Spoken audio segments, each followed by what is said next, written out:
জানো, ছেলে স্কুলের আঁকার প্রতিযোগিতায় প্রথম হয়েছে। আজকে আমার অফিসে মিটিং আছে, ফিরতে দেরি হবে।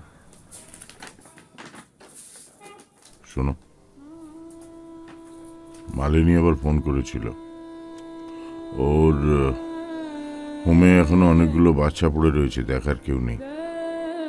চলো না, একদিন দেখে আসি। ছাড়ো,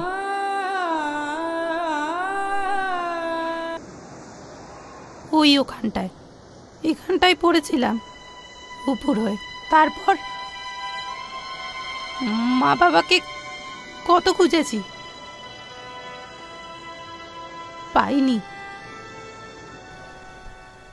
আমি তোমাকে এঁকেছি বাঁশি হাতে। স্যার বলেছে ওটা সবাই দেখবে।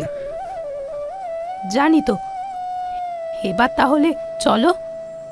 মা হওয়ার আনন্দ যন্ত্রণা দুটোই এত বেশি যে বাকি জীবন স্মৃতি হাতড়িয়েই কেটে যাবে। দেখুন, যতজন অটিস্টিক পেশেন্ট আমি দেখেছি তাদের মধ্যে Riju is most talented. Or express করার ধরনটাই একটু অন্যরকম,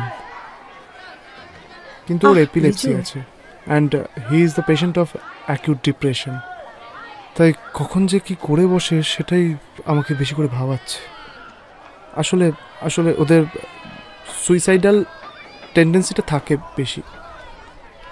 আমার হোমে এই এত ছেলেমেয়েদের মধ্যে প্রায় অর্ধেক ছেলেমেয়েই মানসিক অবসাদগ্রস্ত।